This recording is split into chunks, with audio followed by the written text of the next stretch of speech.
नमस्कार, न्यूज़ के खास कार्यक्रम में आपका स्वागत है। मैं हूं देवेंद्र कुशवाहा। गुजरात विधानसभा चुनाव के पहले आज सौराष्ट्र, कच्छ और राज्य के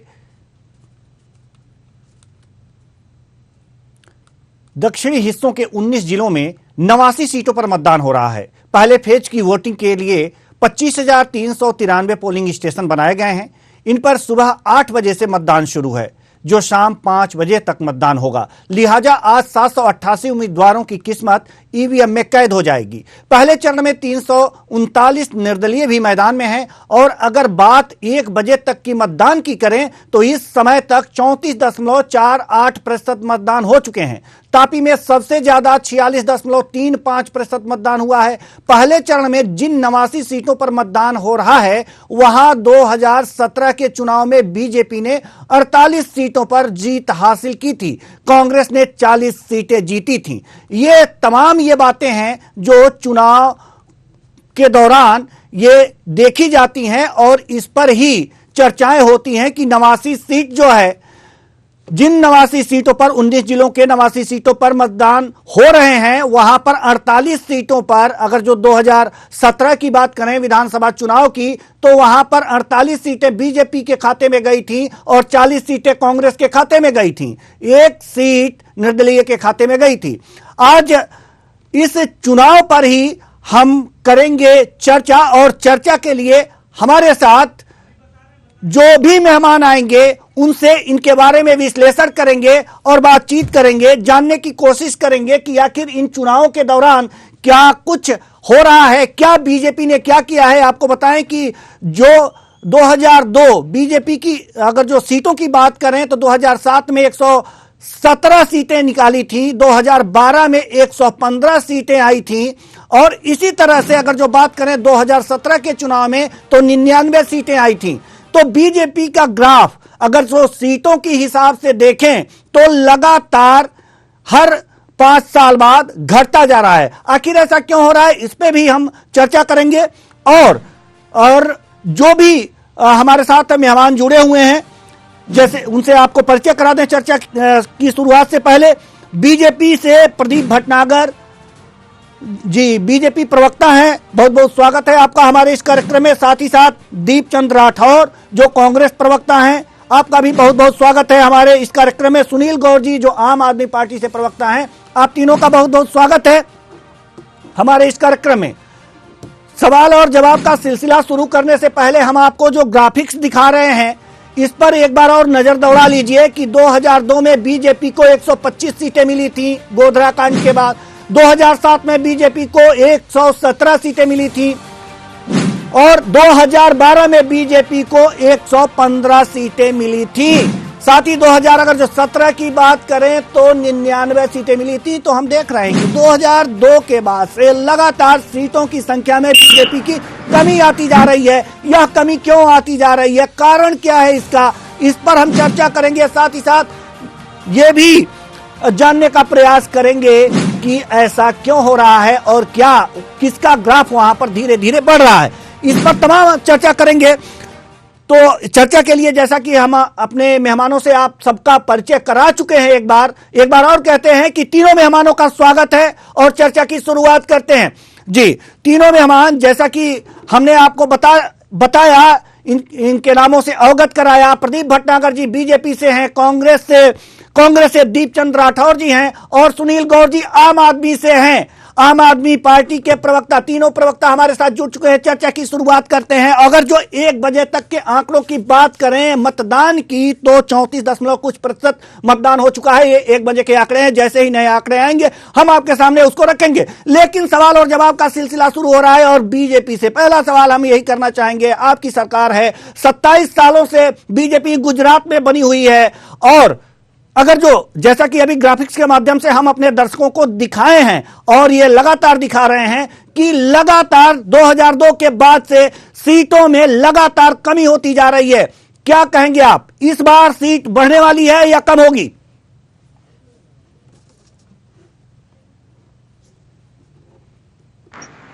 जी प्रदीप जी। जी आवाज आ रही है मेरी? जी आ रही है।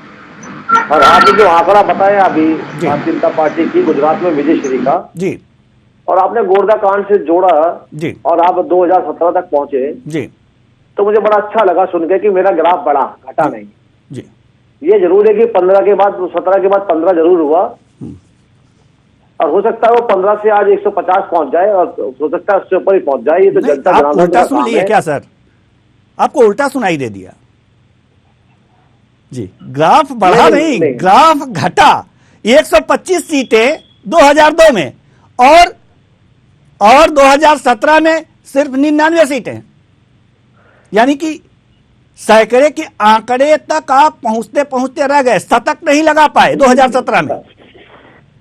कुशवाहा जी देखिए, ऐसा है, जनता है जी, और जनता को अपना मत का अधिकार प्रयोग है करने का, कि वो 99 सीट देती है कि 0-0 देती है, और 0-0 भी दे तो स्वीकार करना चाहिए, और शालीनता से स्वीकार करना चाहिए, उत्तेजित नहीं होना चाहिए।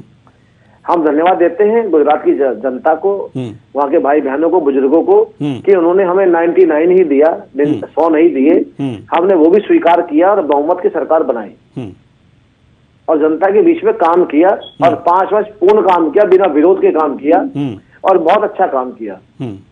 और जो हमने काम किया 99 विधायकों के समर्थन में, या 99 विधायक कहे तो भारतीय जनता पार्टी के साथ में, उस 99 के अब कितने होंगे ये तो मतपेटियां जब खुलेगी तब पता लगेगा जी। लेकिन अंदाजा तो लग सकता है ना। चलिए ठीक है, अंदाजा आप नहीं लगाते हैं, लेकिन देखिए, आम आदमी मैं पार्टी, बताता हूं, आम मैं आदमी खत्म पार्टी, आप बीजेपी अंदाजा नहीं लगाती है, हम मान लेते हैं, लेकिन आम आदमी पार्टी अंदाजा लगाने में सबसे आगे है।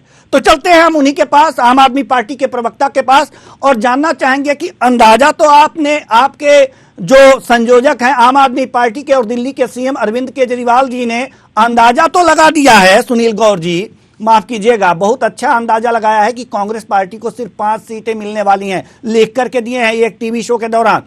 सवाल यहां पर यह है कि आम आदमी पार्टी अपने बारे में क्या अंदाजा लगाई है गुजरात चुनाव में? जो 89 सीटों पर मतदान हो रहे हैं, उनमें कितनी सीटें अपने आप को दे रही है आम आदमी पार्टी? जी देखिए, हमारे राष्ट्रीय संयोजक की आपने बात की, तो हमारे राष्ट्रीय संयोजक जी ने, आप सही कह रहे हैं कि उन्होंने कहा था कि कांग्रेस की 5 सीट से कम आ रही हैं, परंतु एक दूसरे न्यूज चैनल पे उन्होंने एक बात और कही है, वो भी शायद आपको जानकारी में होगी, कि इस बार गुजरात में आम आदमी पार्टी की सरकार बनने जा रही है। जी, अभी स्थिति गुजरात की ये है, मैं ये बात क्यों कह रहा हूँ, मैं ये बात के लिए 2 तथ्य रखूंगा कि अभी कुछ दिन पहले हमारे माननीय प्रधानमंत्री जी गुजरात में थे और उनको एक फोटो सेशन कराना था स्कूल का, परंतु गुजरात में 27 साल के बीजेपी के बाद भी उनको एक कोई ऐसा स्कूल नहीं मिला जहाँ फोटो सेशन वो करा सकते थे, इसलिए एक टेंट का टेम्परेरी स्कूल का लुक देके क्लासरूम बनाया गया और वहाँ फोटो सेशन कराया गया। पहली बात। दूसरी बात, मोरबी जो कांड हुआ, और मोरबी कांड के बाद जो हमारे जो पीड़ित थे, जो जिनको घायल थे, इनको अस्पताल में भर्ती किया गया था, तो उस अस्पताल में जाने से पहले उसका रंग रोगन कराया गया। क्यों? क्योंकि 27 साल में बीजेपी ने अस्पतालों की दुर्दशा कर दी। अस्पताल इस कंडीशन में नहीं थे कि वहां प्रधानमंत्री जाके जो हादसे में जो लोग जख्मी हुए थे उनको देख सके और वहां से उनको अच्छा संदेश जा सके, तो उस हॉस्पिटल का पूरा रंग रोगन कराया गया, उसके नए बेड बिस्तर लेके आए गए, जब जाके प्रधानमंत्री जी वहां पे पहुंच पाए। तो ये 27 साल का विकास ये दिख रहा है, वहां की जनता समझ चुकी है। और हमारे राष्ट्रीय संयोजक जी ने एक बात जरूर कही है कि जो चलिए ठीक है, आपकी बात मान लेते हैं, आप सरकार बना रहे हैं, मान लेते हैं, लेकिन ये बात जो कांग्रेस है वो भी कह सकती है, ये बात जो अभी जिसकी सत्ता है वहां पर बीजेपी भी कह सकती है। ये गोल गोल वाली बात है। 89 सीट है, 89 सीट में 2017 के चुनाव में 40 सीटें कांग्रेस को मिली थी, और 48 सीटें, सर मेरी बात सुन लीजिए, 48 सीटें बीजेपी के पास थी। इस बार बताइए किसका सफाया करने वाले हैं आप? बीजेपी का सफाया करने वाले हैं या फिर कांग्रेस का सफाया करने वाले हैं? इन 89 सीटों की बात कीजिए, प्रथम चरण का मतदान है।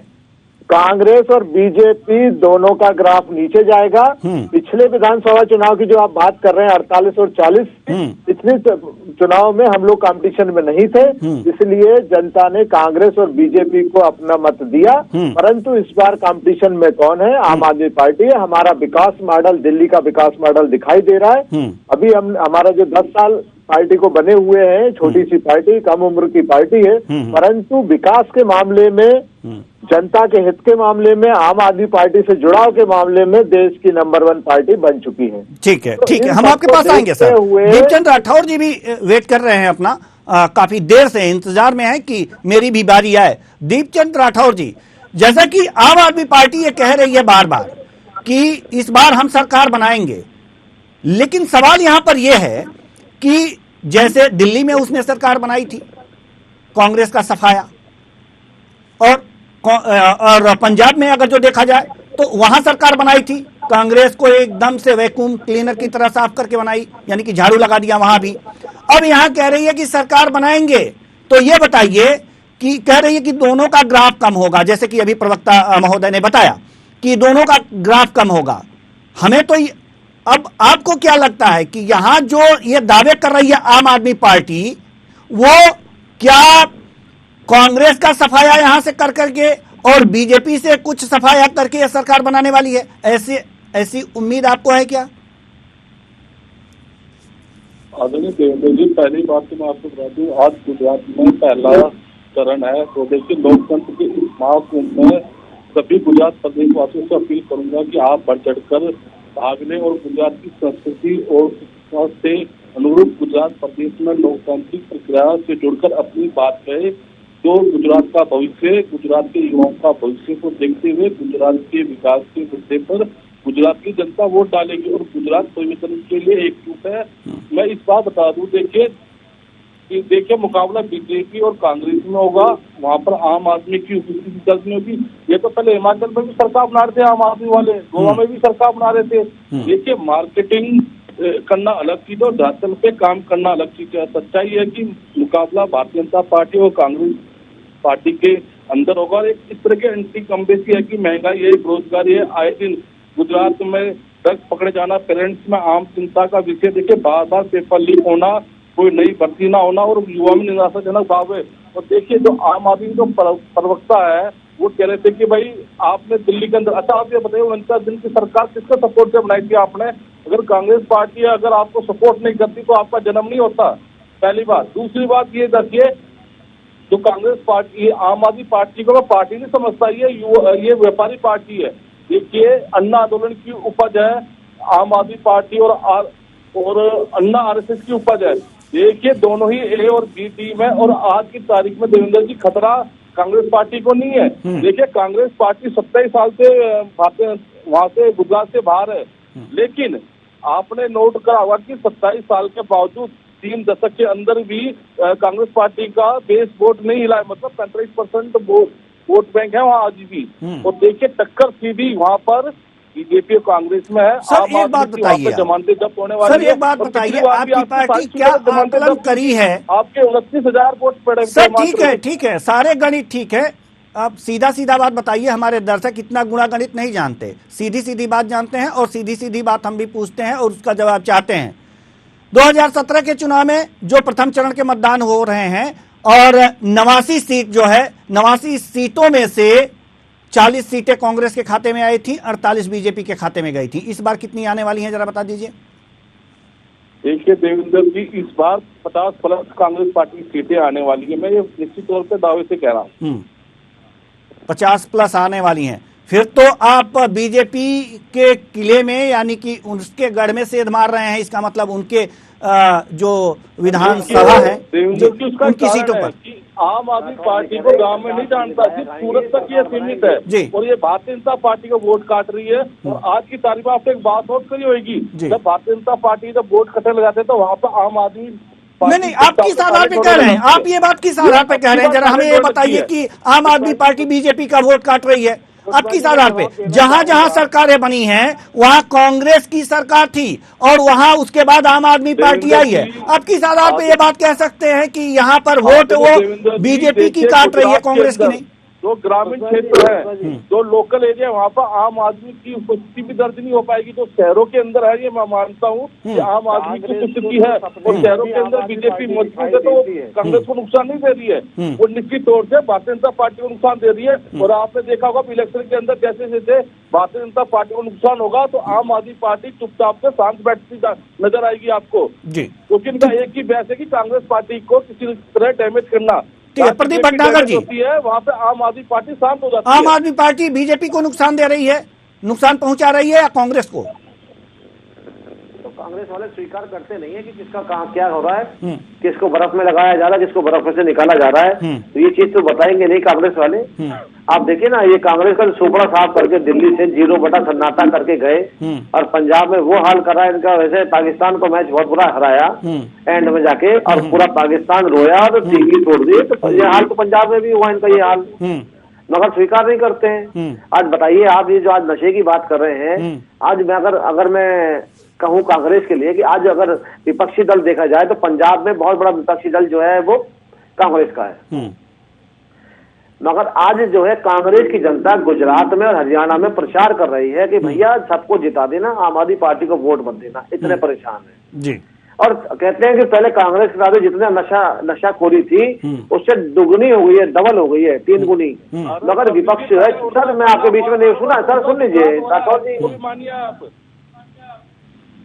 भटनागर जी एक बात बताइए, मैं सर फिर एक मिनट मांग रहे हैं तो मुद्दे की बात है, मुद्दे पर ये ना आप घुमा फिरा के ए और बी दोनों टीम आ रहे, मुद्दे पर आप जनता के बीच में क्या मुद्दे लेके जा रहे हैं वो बताइए, आपको किस बेस पे वोट पड़ रहे हैं वो बताइए।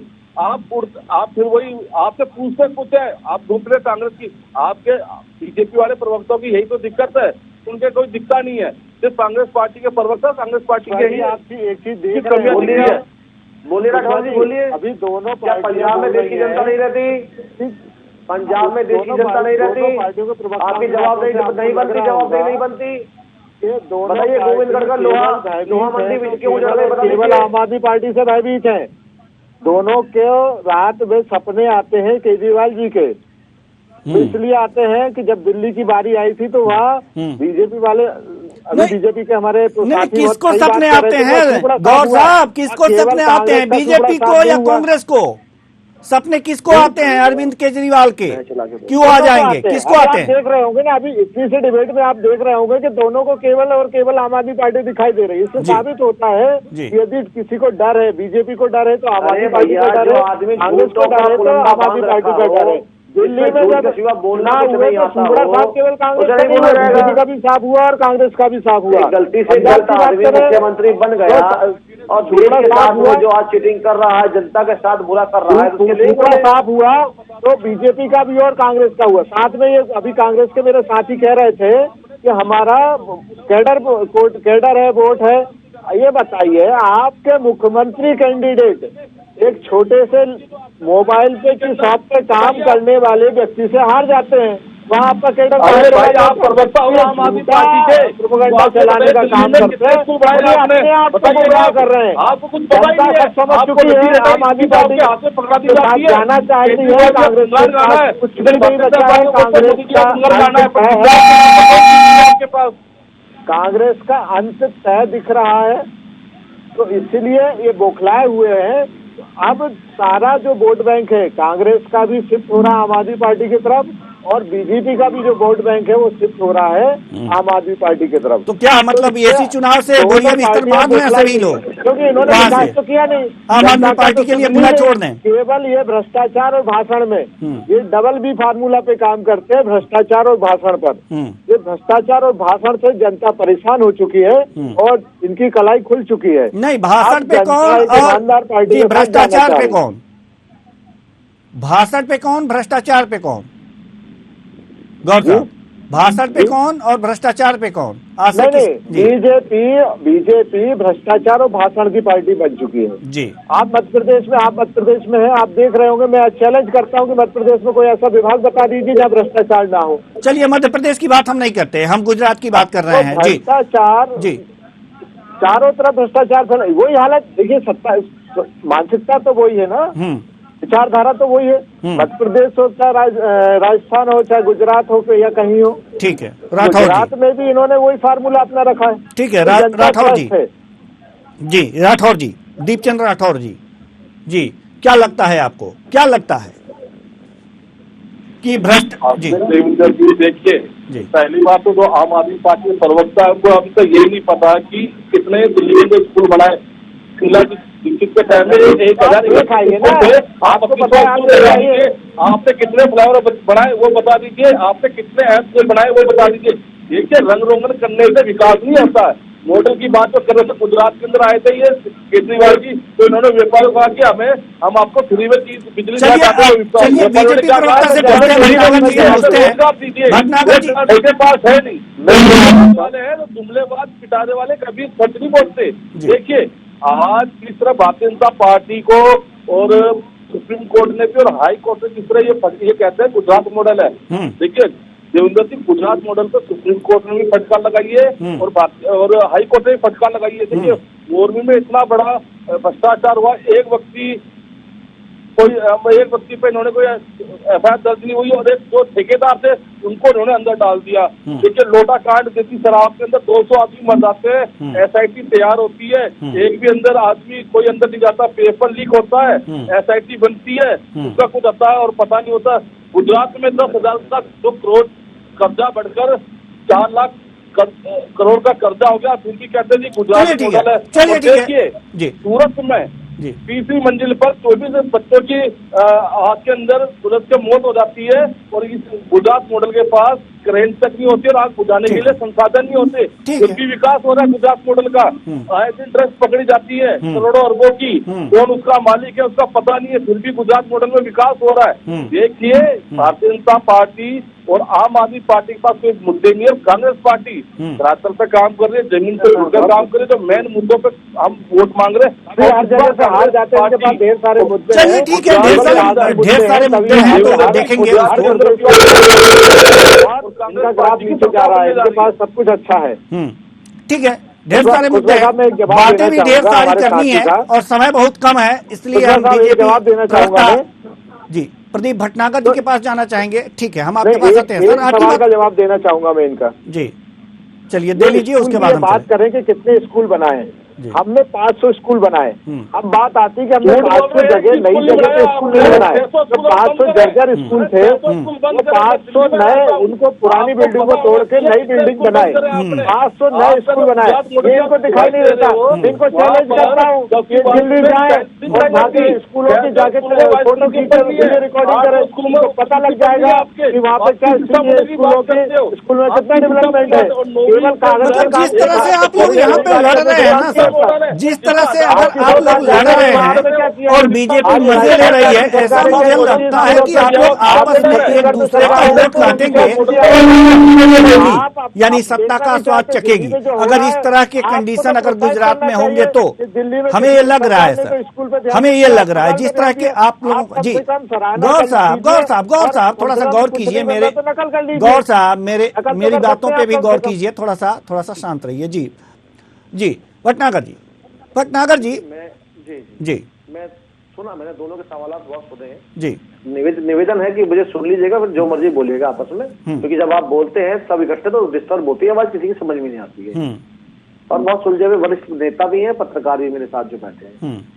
देखिए आज जो लड़ाई चल रही है, आज जो दोनों पे एलिगेशन लगा रहे हैं, देखिए श्रीमती शीला दीक्षित जी नहीं रही, स्वर्ग सिधार गई हैं, उन्होंने ये नहीं दिल्ली के लिए काम किया, बिल्कुल क्या मैं कहूंगा, एक विपक्षी नाते हुए कहूंगा मैं। और ये बहुत बड़ी ये चीजें हम लोगों में होनी चाहिए, जो है उसको स्वीकार करना भी चाहिए। देखिए आम आदमी पार्टी आई, मैं कहता हूँ बिल्कुल आपने स्कूल बनाए, हम तो रोज स्कूल लेके ढूंढते टॉर्च की स्कूल नया कहाँ बनाया मिलता नहीं। ठीक है और सर गुजरात में सर ठीक है दिल्ली की बात हम करते ही नहीं है। गुजरात में चुनाव हो रहे हैं, 89 सीटों पे चुनाव हो रहे हैं, हम बार बार दिल्ली चले जा रहे हैं, बार बार पंजाब चले जा रहे हैं, बार बार नहीं सर भटनागर जी, हम आपसे ये जानना चाहते हैं कि इस बार 27 साल से आपकी सरकार है, बस मैं ये जानना चाहता हूं कि क्या नहीं कर पाए हैं जो करने के लिए जनता के पास जा रहे हैं कि हाँ थोड़ा सा और मौका देंगे तो ये भी मैं कर दूंगा। जी बताइए। देखिए गुजरात की अगर विषय लिया जाए, गुजरात में काम करने को तो कभी खत्म होते नहीं, कभी जनता के बीच के काम, क्योंकि वहां पे इतना बड़ा पोर्ट है कि वहां पे आयोजन आयात निर्यात बहुत बड़ा होता है गांधीधाम के अंदर, और जो उनको वहाँ ट्रांसपोर्ट व्यवस्था है, सड़क व्यवस्था है, दुरुस्त करने के लिए हमें सरकार उसमें काम करती है जी, क्योंकि वो समझो तो एक लाइफ लाइन है समझा देश की, तो कितनी चीजें आती है, ये चीज समझनी चाहिए। ठीक है। अगर गुजरात में अगर केजरीवाल ने चुना है, लालची आदमी ने गुजरात चुना है, तो बहुत सोच समझ के चुना है जी, और पंजाब भी चुना है तो बहुत सोच समझ के चुना, क्योंकि बॉर्डर एरिया है। क्योंकि अगर गुजरात को देखा जाए, गुजरात देश की आर्थिक राजधानी को समझा जाता है, मुंबई की तरह तर्क पे, और ये विशेष चीज देखी नहीं, ये दिल्ली की, मैं कहता हूँ बिल्कुल आप दिल्ली का मॉडल कुछ तो लेके जाइए ना, वो दिल्ली के लिए कुछ दिखाने के लिए आपकी, हाँ जी हमने दिल्ली में ये काम। तो क्या सुनील गौर जी दिल्ली का मॉडल गुजरात में काम नहीं करेगा क्या? दिल्ली के मॉडल बताता हूँ आपको, दिल्ली के मॉडल की बात है। मैं अभी एक बात जानना चाहता हूँ हमारे साथियों से, क्या जनता को शिक्षा नहीं चाहिए? जनता को मैं आपके बीच में नहीं बोला, मैं आपके बीच में नहीं बोला, अगर आप मेरा समय खाना चाहते हैं, बात तो सुनिए, ऐसे नहीं चलता है, सुन लीजिए प्लीज, सुन लीजिए। आप देखिए, आप अगर प्रवक्ता है तो संयम रखना सीखिए। आप पुष्पा जी सर के गुजरात की शान इतनी लग रही, टोपी पहन के बैठे हैं, यहाँ पे सुननी भी नहीं रहे आप। जब सुन लीजिए, मैं बोल रहा हूँ आपको, मैं आप दिल्ली कुछ मैंने क्या कहना है, ये जो इनका ध्यान केवल पर हो रहा है, बोल के बौखलाहट बताते हैं, हम लोग आदमी है, जनता के आदमी है, हम तो टोपा ही पहनते हैं साहब, इसमें कोई दिक्कत है क्या आपको? अरे सुन लीजिए, फिर आप सुनिए प्लीज, सुनिए आप, अच्छे पर दिक्कत है क्या? सुनिए आप, सुनिए आप जी कहना क्या है कि दिल्ली तो ये जो बात आज गुजरात नहीं, आप टोपी पहनते हैं, आम आदमी पार्टी टोपी पहनती है, तो टोपी पहनाता कौन है? सवाल ये भी है। देखिए, अगर देखा जाए दिल्ली को टोपी पहनाने में अगर अव्वल है तो अरविंद जी केजरीवाल है, ये इन्होंने क्या किया वो छोड़ दीजिए, आपने क्या किया वो बता दीजिए। आप आपने क्या किया गुजरात में? गुजरात में आपका जहाँ पे आपके प्रधानमंत्री फोटोग्राफी कर सकते थे, आपके पास एक स्कूल नहीं है जहाँ प्रधानमंत्री जाके फोटोग्राफी कर सकते थे। अब क्या बात करते? जहाँ दिल्ली में हमने 500 स्कूल से ज्यादा स्कूल बना दिया, बोले क्या करना चाहते हैं आप? वहाँ अभी स्कूल मिल जाएंगे, बच्चों को बैठने के लिए जगह नहीं है, देश की जनता गाड़ी कमाएगी, आप प्लेनों में घूम रहे हैं, आप ज्यादा दिखा रहे हैं, ज्यादा बोले क्या दिखाएंगे आप? हम शराब माफिया के साथ हैं, आपको गुजरात में शराब माफिया से पैसा बेरोजगार है, कोई फर्क पड़ रही है, जो कागज कर रही थी वो 450 थी, तो आप कंधे पे लेकर आज स्कूल गुजरात में देख रहे हो, सुन लीजिए, अगर गुजरात में स्कूल देख रहे हो, सुन लीजिए, अगर गुजरात के स्कूल देखने हो आपके यहाँ घर बैठ के, तो सारे चैनलों पे गुजरात के स्कूलों में पोलिंग हो रही है, वो भी गवर्नमेंट स्कूलों में पोलिंग होती है, प्राइवेट में नहीं हुआ करती है। बैठ के देख लो स्कूल कैसे दिख जाएंगे आपको अपने घर से। पहली चीज ये जो आप स्कूल मॉडल करें, जो आपने स्कूलों में लैंड, जो आपने टीआरएन डाल के बिल्डिंग के ऊपर बिल्डिंग खड़ी कर दी, वो आपने ये काम किया है। मैंने अभी आपसे नए काम की पूछा, देखिए आप दिल्ली का हाल क्या मॉडल लेके जाएंगे? ये दिल्ली का ये मॉडल लेके गए हैं, जो साबरमती वहां जो रिवर फ्रंट बना है उसको कूड़ा बनाने के लिए गए, उसको बेचने के लिए गए जी। ये कूड़ा तो आप बनाते था दिल्ली में, एमसीडी ने कूड़े का ढेर बना दिया, आप हम पे आरोप लगा रहे हैं। पुष्पा जी आप देखिए, आप क्या कराएंगे आप? ठीक है गौर साहब, ये लोग बारी से अगर जो बातें हों तो बात समझ में आए। मुझे बताइए गौर साहब कि आपने कूड़ों के अलावा कोई मुद्दा और है आपके पास एमसीडी में? जो सन 84 से कूड़े का पहाड़ है, जो आपको आज याद आया है, कोई आपको मुद्दा है और एमसीडी का बताएंगे? मैं और बता रहा हूँ, हाँ बोलिएगा, सवाल दे रहा हूँ आपको। ठीक है, जवाब दे दीजिए, उसके बाद हम पुनः प्रदीप जी के पास आएंगे, उसके बाद हम मनीष सिसोदिया जी, आपके मनीष राठौर साहब के पास जाएंगे, जो भ्रष्टाचार में फंसे हुए हैं और जिस विधानसभा से आते हैं, तो जवाब दे लेने दीजिए ना सर। उनके पार्षद सर जवाब दे लेने दीजिए उनको, रिश्वत के मामले में। भटनागर जी अब जवाब दे लेने दीजिए। सुनील गौर जी पहले आप जवाब दीजिए भटनागर जी का, उसके बाद हम पुनः प्रदीप जी के पास आएंगे। सुनने की आदत नहीं है, इनको सुनने की आदत डालनी पड़ेगी, तभी शायद कुछ हो सकता है। ये हाल आप ही का है भाई साहब, हमारा नहीं है ये हाल। आप थोड़ा सा सुनने के प्रदीप जी अपने हाल को सुधारिए, हमें मत बताइए। प्रदीप जी सुन लीजिए जी।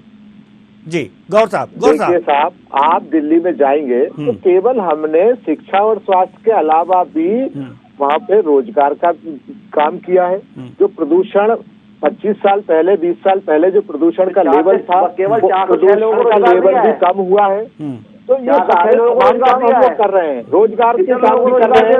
आज व्यापार बड़ा है, दिल्ली का व्यापार बड़ा है, तो ये सारे काम आम आदमी पार्टी कर रही है। परंतु बीजेपी को ये काम दिखाई नहीं देते। बीजेपी को क्या दिखता है? भाषण दिखते हैं और भ्रष्टाचार दिखता है। ये लोग केवल भ्रष्टाचार और आपने बीजेपी का तो बता दिया, ठीक है ठीक है। प्रदीप भटनागर जी आप बताइए, आप कुछ कहना चाह रहे हैं? मैं ये कहना चाह रहा था कि आपने बिल्कुल दिल्ली का भला करा और मैं आपका धन्यवाद कहता हूं दिल्ली वासियों की तरफ से।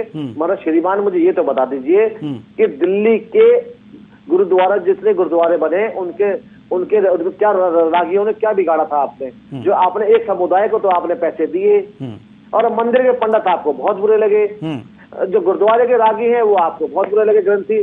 तो ये आपने भेदभाव क्यों किया? पहली चीज, पहला सवाल मेरा। दूसरा सवाल ये है, सुन लीजिए, सवाल का जवाब जोड़ दीजिएगा, भागिएगा मत। दिल्ली में आपने वाटर ट्रीटमेंट प्लांट कितने बनाए ये भी बताइएगा। ठीक है। आपने जब सरकार बनाई, आए थे सरकार में आपने अपने मैनिफेस्टो में वादा किया था कि हम जो है ये कूड़े के पहाड़ जो दिल्ली में है खत्म करेंगे। ठीक है। वो आपने क्यों नहीं खत्म करे? आप एमसीडी चुनाव में क्यों आए?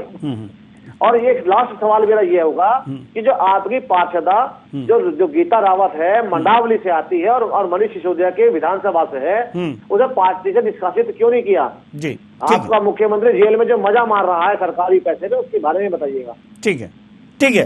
गौर साहब आप जवाब दीजिए, फिर राठौर जी के पास आएंगे क्योंकि बहुत देर से अपनी बारी का इंतजार कर रहे हैं वो। जी गौर साहब। तो सबसे पहले तो ये जो कूड़े की बात ये कर रहे हैं, मेरे साथी को शायद पता नहीं है कि जो कूड़ा कलेक्शन का काम है वो एमसीडी के पास है या दिल्ली सरकार के पास है। ठीक है, चलिए। एमसीडी का काम है, अपने मैनिफेस्टो में क्यों दिया था? आपने अपने मैनिफेस्टो में क्यों दिया था? अभी आप मुझे ज्ञान दे रहे थे कि भाई बीच में नहीं बोलना चाहिए। हमारे समझ में ये बात नहीं आ रही है, हमारे समझ में ये बात नहीं आ रही है कि हम बार बार दिल्ली क्यों जाते हैं? हो जाएगा, हम बार बार दिल्ली क्यों जा रहे हैं? पता नहीं है। हम तो गुजरात चुनाव पे चर्चा कर रहे हैं ना, हम बार बार दिल्ली क्यों जा रहे हैं? चलिए, वहाँ कूड़े के पहाड़ है, उसके लिए जिम्मेदार एमसीडी है। एमसीडी सवाल का जवाब है, गुजरात में नहीं चलेगी तो दिल्ली में भारतीय जनता पार्टी पूरे सरकार बनेगी। दूसरा व्यक्ति आम आदमी पार्टी के साथ खड़ा है जी, वो अभी इसलिए ओपन नहीं हो रहा है क्योंकि ये इनके जो असामाजिक तत्व हैं वो उनको परेशान ना करें, इसलिए वो ओपन नहीं कर, साइलेंट वोटर है। आप देखेंगे आज असामाजिक तत्व किसके हैं? कांग्रेस के हैं या बीजेपी के हैं? देखिए, कांग्रेस के तो जो थे वो लोग ओपनली आ गए हमारे साथ और खुल के समर्थन कर रहे हैं। मतलब कांग्रेस ने नहीं, कांग्रेस के जो असामाजिक तत्व हैं वो आपके साथ आ गए, आप ये कहना चाह रहे हैं? नहीं, मैं आप मेरी बात ध्यान से सुनिए। मैं बोल रहा था कि जो पब्लिक है तो पहले कांग्रेस समर्थक थी, वो अब खुलकर आम आदमी पार्टी के साथ आ गई। रही बात बीजेपी मतलब कांग्रेस वहाँ से शून्य हो गई, वो भी अब हमारे साथ है, परंतु अभी खुलकर इसलिए नहीं आ रहे क्योंकि अभी सरकार इनकी है। ठीक है, और दिल्ली की बात छोड़ दीजिए, आज माहिर हो चुके हैं। गुजरात में क्या स्थिति है? कांग्रेस के लोग किसके साथ हैं? इसका उदाहरण आप दिल्ली में देख रहे होंगे। सर गौर साहब, कांग्रेस के लोग अब गुजरात में किसके साथ हैं ये बताइए आप। दिल्ली की बात छोड़ दीजिए। कांग्रेस का 90% वोट बैंक आम आदमी पार्टी की तरफ शिफ्ट हो चुका है। जी, वोट बैंक शिफ्ट हो चुका है, कार्यकर्ता तो नहीं हुए हैं ना अभी? मैं तो 90% वोट बैंक शिफ्ट होना क्या कहेंगे आप? अच्छा, कार्यकर्ता भी शिफ्ट हो गए। दीपचंद राठौर जी, आपकी पार्टी को खतरा है गुजरात में। आम आदमी पार्टी ने 90% लोगों को अपनी पार्टी में शिफ्ट कर लिया है, देख लीजिए। गौर साहब बता रहे हैं। गौर साहब का मुंह कुछ ही बोल सकते हैं जी, लोकतंत्र के अंदर आजादी है सबको बोलने की। अच्छी बात है। खैर देखिए, ये इलेक्शन दिल्ली का नहीं है। पहली बात तो इलेक्शन गुजरात का, गुजरात की बात हो रही है। हाँ देवेंद्र जी, मैं आपको क्लियर बात बता दूं कि देखिए, कांग्रेस पार्टी की तैयारी का परिणाम तो खुद माननीय प्रधानमंत्री जी ने दिया था। उन्होंने जब एक रैली में कहा था कि देखिए, आप लोग भारतीय जनता पार्टी और आम आदमी की लड़ाई में मत फंसिए। कांग्रेस पार्टी गांव-गांव जाकर हर आदमी की, हर आदमी से मिलकर अपने लिए वोट की अपील कर रही है और वोट का माहौल बना रही है। तो कहीं ना कहीं माननीय प्रधानमंत्री जी को लगा है कि कांग्रेस पार्टी ने वाकई में कुछ काम करा है, पहली बात। दूसरी बात, अगर गुजरात मॉडल की अगर इतनी दवाई देते तो गुजरात मॉडल 3 दशक से गुजरात मॉडल की ये दवाई दे रहे हैं और 27 साल से गुजरात मॉडल गा रहे हैं। अगर इतना ही अच्छा गुजरात मॉडल होता तो आज सांसद, मंत्री, विधायक, दिल्ली के जितने विधायक है सारे आज गुजरात में नहीं होते। ये बताना पड़ रहा है कि आज गुजरात मॉडल ये है। ये तो इस देश का दुर्भाग्य देखिए। वास्तव में अगर किसी ने काम करा है तो वो कांग्रेस पार्टी धरातल पर काम कर रही है। और अब की बार आपने देखा होगा तो कुशवाहा जी, मैं पूरी ईमानदारी से कहूंगा, भारतीय जनता पार्टी की रैली में और आम आदमी पार्टी की रैली में देख लीजिए किस तरह उन्होंने दुपट्टे लगा रखे हैं, किस तरह उन्होंने फिक्स करके बैठा रखा है। देखिए उसे ये पता लगता है कि ये पेड की रैली है, पैसों पे आए हुए व्यक्ति है। लेकिन कांग्रेस पार्टी की रैली देखी होगी आपने, मल्लिकार्जुन खड़गे साहब थे, उस रैली को देखिए, वो कोई भी पेड आदमी नहीं था। किस तरह वो नीचे बैठे हुए थे और वो सच्चा कार्य करता था कांग्रेस पार्टी का, वो पेड़ पे नहीं आया हुआ व्यक्ति था। और इस बार देखिए कांग्रेस पार्टी बिल्कुल सरकार बनने जा रही है, ये निश्चित तौर से, क्योंकि परिवर्तन होने वाला है। क्योंकि 27 साल से लोगों ने आखिर क्या नहीं कर पाई बीजेपी जो जनता कांग्रेस की ओर देख रही है? क्या नहीं क्या नहीं कर पाई बीजेपी? देवेंद्र जी मेरी बात, इनकी भारत तो यात्रा नहीं देख पाई जनता। जी राठौर साहब जवाब दीजिए। देखिए आपको मैं एक बात बता दूं, आप कह रहे हो भारत जोड़ो यात्रा नहीं देख पाई, तोड़ो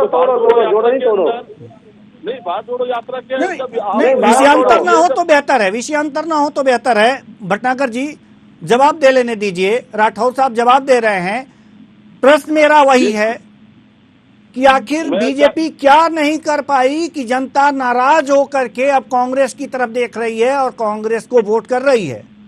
और जैसा कि आप कह रहे हैं कि 89 सीटों में 50 प्लस पर जाएगी इस बार, आखिर क्या ऐसा देख ली है कांग्रेस में जनता ने? जी आदरणीय देवेंद्र जी, देखिए रघु शर्मा गुजरात के प्रभारी हैं, 24 घंटे 365 दिनों के टारगेट के साथ गुजरात प्रदेश में डटे हुए हैं। बड़े नेता भी जरूरत कब पड़ती है जब आपकी लोकल इकाई काम ना करे।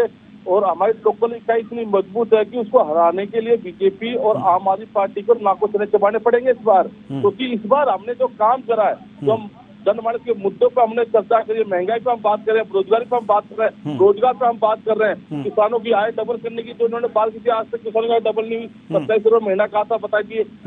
जो 3 लाख लोगों का कर्जा माफ करने की बात कर रहे हैं, जो वहाँ के किसान है उनके हितों की बात कर रहे हैं, युवाओं के हित की बात कर रहे हैं। तो देखिए इस बार गुजरात प्रदेश की जनता कांग्रेस पार्टी की ओर मन लगा के बैठ चुकी है और आने वाली चुनाव के अंदर आपको पूर्ण बहुमत से कांग्रेस की सरकार बनने जा रही है। ये मैं आपके चैनल पर तो क्या आप ये कहना चाह रहे हैं कि महंगाई बढ़ी है पहले से और बेरोजगारी भी बढ़ी है? ये तमाम बातें हैं, इसलिए जनता जो है कांग्रेस की तरफ रुख कर रही है कि वो आएगी, महंगाई कम कर देगी और रोजगार देगी। लेकिन जो मैनिफेस्टो है उसमें आप कितनों को रोजगार देने की बात कर रहे हैं राठौर जी? देखिए हमने पहले ये कहा था कि जो पहले अगर हमारी सरकार बनती है तो पहले साल में हम 5 लाख रोजगार देंगे और ये हमने क्लियर बोला। और 300 यूनिट बिजली फ्री देंगे और जो 3 लाख के किसानों का जो कर्जा है वो भी माफ करेंगे हम वहाँ पर। तो जो वहाँ पर 53 लाख किसान जो गुजरात के अंदर है उनको फायदा मिलेगा। तो देखिए कहीं ना कहीं आज जो फायदे की जो बात अगर कांग्रेस पार्टी कर रही है तो हमने जो वादे करे वो शुरू से ज्यादा हमारी सरकार है वो वादे हमने निभाए। लेकिन भारतीय जनता पार्टी ने जो वादे करे 2 करोड़ नौकरी देना, आज तक नहीं। 15 लाख अकाउंट में आएंगे, आज तक नहीं। देखिए 2017 के अंदर लोगों ने, युवाओं ने एक उम्मीद थी कि मोदी जी रोजगार देंगे तो उस टाइम में। लेकिन आज जो वोट बैंक है वो युवाओं का कांग्रेस की ओर है कि कांग्रेस एक ऐसी पार्टी जो आजादी के टाइम में भी देश के अंदर योगदान रहा और देश के बाद भी कांग्रेस पार्टी का बहुत बड़ा योगदान रहा है। देखिए कांग्रेस पार्टी को मिटाने के लिए तो भारतीय जनता पार्टी और आम आदमी पार्टी को सपने देखने, ये जो है ना मुंगरी लाल के सपने देखने बंद कर दीजिए। क्योंकि कांग्रेस पार्टी इस देश से मुक्त होने वाली पार्टी नहीं है, लेकिन भारतीय जनता पार्टी खुद कांग्रेस की होती जा रही है, इसका भी थोड़ा ध्यान कर लीजिएगा। और आम आदमी पार्टी को मैं सुशवाजी किसी भी जगह पे पार्टी नहीं मानता हूँ। ठीक है, तो एक व्यापारी पार्टी, एक बोतल के बाद एक बोतल फ्री। अरे कम से कम आपको इतना ही हितैषी थे तो 1 लीटर के साथ दूध 1 लीटर फ्री करना चाहिए था ना आपको। ठीक है, कितने लोगों मरे वहाँ पे, कितना क्राइम बढ़ा आपको पता है। ठीक है, दिल्ली की जनता, दिल्ली का जो दिल था। चलिए फिर दिल्ली जा रहे हैं हम, दिल्ली नहीं जा रहे हैं हम, गुजरात में ही रहेंगे क्योंकि गुजरात में चुनाव हो रहे हैं 89 सीटों पर, 19 जिले के 89 सीटों पर चुनाव हो रहे हैं, हम गुजरात में ही रहेंगे। चलिए ठीक है, दिल्ली में जो हुआ वो हुआ, अब गुजरात में आप लोग क्या करेंगे इस पे हम चर्चा करेंगे। जी प्रदीप भटनागर जी, हम आपके पास आएंगे। जैसा कि अभी हमारे कांग्रेस के प्रवक्ता ने कहा कि महंगाई बढ़ी है, बेरोजगारी बढ़ी है, इसलिए जनता जो है वो कांग्रेस की तरफ रुख कर रही है और इस बार उसकी सरकार बनेगी। बताइए, महंगाई और बेरोजगारी बेलगाम हुई है क्या? कुशवाहा जी, कश्यप जी, क्या है कि इन पे तो विषय नहीं है बोलने के लिए कि किन चीजों पे, मुद्दों पे लड़ना, किस विषय पे बोलना चाहिए। ठीक है, महंगाई, आज महंगाई मुद्दा नहीं है देश में। महंगाई मुद्दा नहीं है, मुद्दा तो मैं आप लोगों के बीच में नहीं बोला। 2014 के अंदर जब आप आए थे संडे लेकर घूमते थे, वो क्या था प्रदीप जी? 400 रुपए सिलेंडर था उस टाइम में, कांग्रेस टाइम में। आज 1200 रुपए का है। वो महंगाई नहीं है आपके लिए। जो आटा था 20 रुपए लीटर, 20 रुपए किलो, आज 40 रुपए किलो मिल रहा है।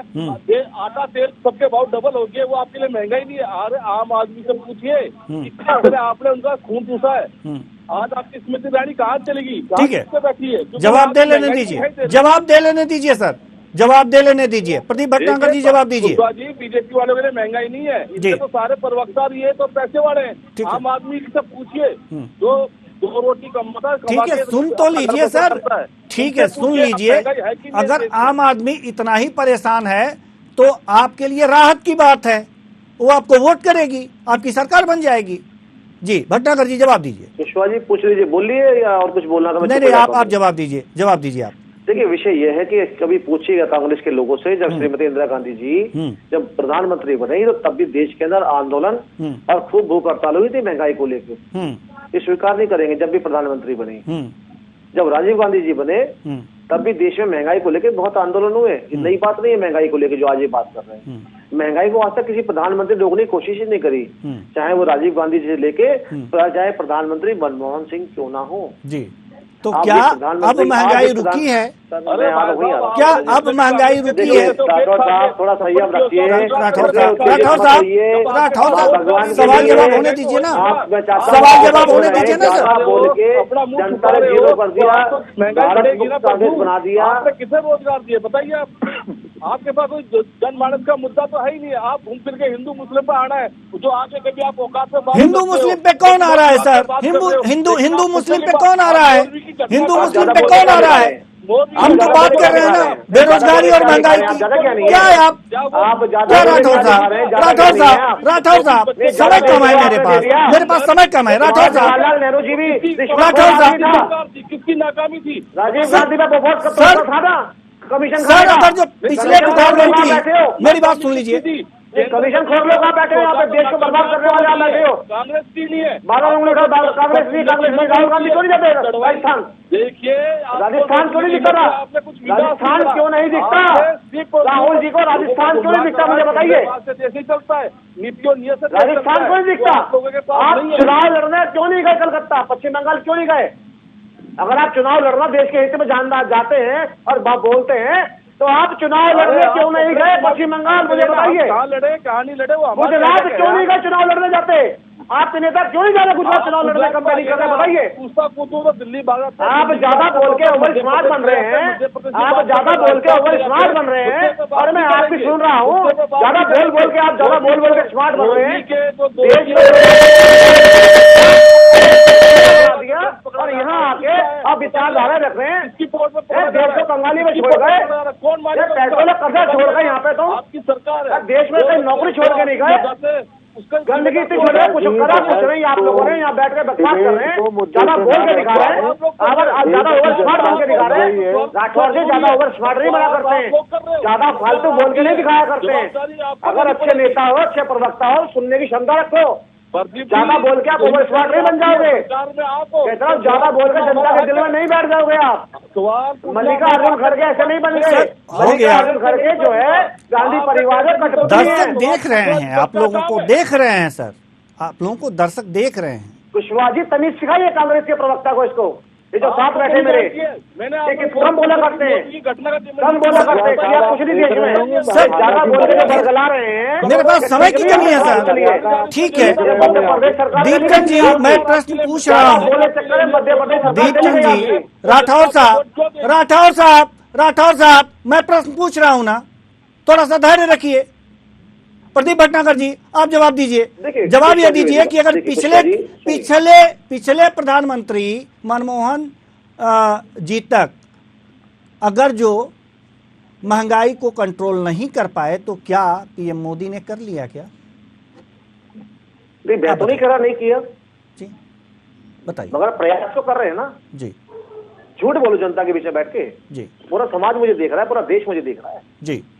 जब मेरे प्रधानमंत्री झूठ नहीं बोलते तो मैं उनका कार्यकर्ता झूठ कैसे बोलते ना? बिल्कुल, और झूठ बोलना भी नहीं चाहिए, क्योंकि अगर जो झूठ बोल करके अगर जो कामयाबी हासिल आप करते हैं। कुशवाहा जी जो मेरे साथ बैठे हैं जी, अगर उनमें क्षमता हो सुनने की, चुपचाप सुने कृपया आप और अपनी बारी का इंतजार करें। मेरा निवेदन है आपसे। ठीक है प्रदीप भटनागर जी आप कहिए, राठौर जी थोड़ा सा धैर्य रखिए। सुनिए जी, देखिए अगर देश के प्रधानमंत्री ने इसमें कोई दोहरा ही नहीं है। मैंने इनसे महंगाई के बारे में चर्चा की तो उन्होंने कहा महंगाई नहीं है। मैंने इनसे मोरबी की, ठीक है सर, ठीक है। हमारे पास समय की कमी है, और ये कहें तो ज्यादा बेहतर होगा कि अब समय समाप्त हो चुका है। और मैं आप तीनों मेहमानों का बहुत बहुत धन्यवाद देता हूं कि आप आए और अपने अपने विचार साझा किए।